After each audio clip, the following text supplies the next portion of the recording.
Ihanda ninyo ang daraanan ng Panginoon.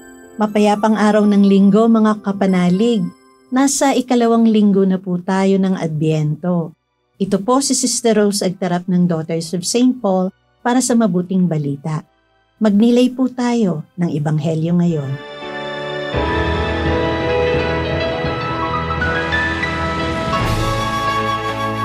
Ito ang nangyari sa 15 taon ng paghahari ni Emperador Tiberio. Gobernador noon ng Judea si Poncio Pilato at mga tetrarka si Herodes sa Galilea. Si Felipe na kapatid nito sa Iturea at Traconitide at si Lisanias sa Abiline. Sina Anas at Caifas naman ang mga punong pari ng panahong yon. At noon dumating kay Juan na anak ni Zacarias ang salita ng Diyos sa disyerto. Ipinahayag ni Juan ang binyag na may pagbabalik loob sa kapatawaran ng mga kasalanan at nilibot niya ang buong rehiyon sa tabi ng Jordan. Nasusulat nga sa aklat ng pahayag ni Propeta Isaias. Naririnig ang sigaw sa disyerto. Ihanda ang daan para sa Panginoon.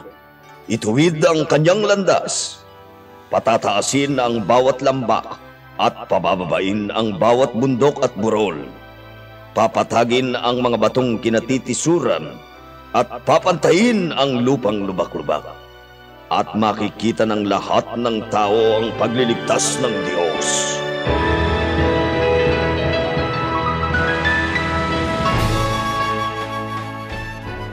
Kumukuti-kutitap na ba ang kapaligiran at buong bahay nyo dahil sa Christmas lights at decorations? Puno na ba ng palamuti ang inyong Christmas tree? May nakabalot na ba kayong mga regalo? Talagang marami sa atin ang handang-handa na sa Pasko bago pa man dumating ang buwan ng Disyembre. Kadalasan, mas abala tayong maghanda kung ano ang panlabas, lalo na kung may mga okasyon na parating. Maaga pa lang nililinis na natin ang ating mga tahanan para hindi nakakahiya. Itinatapon ang mga bagay na hindi na natin kailangan. Talagang magaling tayo sa paghahanda. Sa ating ebanghelyo, ang panawagan ni Juan Bautista ay, "Pagsisihan ninyo't talikdan ang inyong mga kasalanan at pabinyag kayo upang kayo'y patawarin ng Diyos." Sinisigaw niya ulit ang panawagan ni Propeta Isaias. Ihanda ninyo ang daraanan ng Panginoon. Tuwirin ninyo ang kanyang mga landas. Tutuwirin ang daang liko-liko at papatagin ang daang bako-bako. At makikita ng lahat ng tao ang pagliligtas na gagawin ng Diyos. Mga kapanalig, kung abala tayo sa paghahandang panlabas, abala ba din ba tayo sa paghahanda ng ating buhay espiritual? Hinahanap din ba natin kung anong aspeto ng buhay natin? Kung anong pag-uugali ang kailangan nating baguhin? Pinapatag ba natin ang ating pride na kasing taas na ng Mount Apo?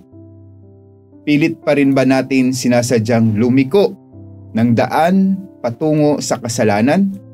Kahit alam naman natin ang daan patungo sa mabuti at sa Diyos. Mga kapanalig, tandaan natin na ang mga bagay na pinagkakaabalahan nating paghandaan ay panandalian lamang. Kaya huwag nating ilagay ang buhay natin dyan. Ilagay natin ang mga puso natin sa panghabang buhay. At yan ang makapiling ang ating Panginoong Hesukristo. Payagan natin ang Panginoon na tibagin ang ating mga kasalanan.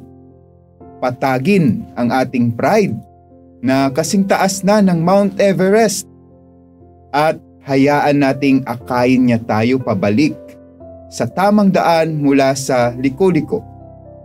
Nang sa ganon, ganap tayong magiging handa na maghari si Jesus sa ating buhay. Mga kapanalig, Maraming salamat po sa inyong suporta sa aming misyon. Subscribe, like, and follow po Lines sa aming social media accounts. Patuloy po kaming humihingi ng inyong love offering at donasyon upang maipagpatuloy namin ang programang ito at ang iba pang mga proyekto sa pagpapalaganap ng mabuting balita.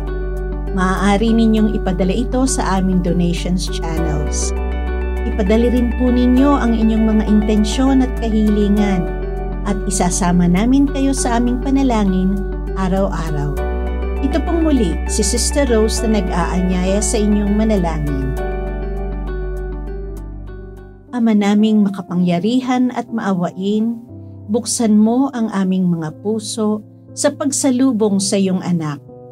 Alisin mo ang mga bagay na humahadlang sa amin sa pagtanggap kay Kristo ng may kagalakan, upang makapiling siya kasama ng Espiritu Santo magpakailanman. Amen.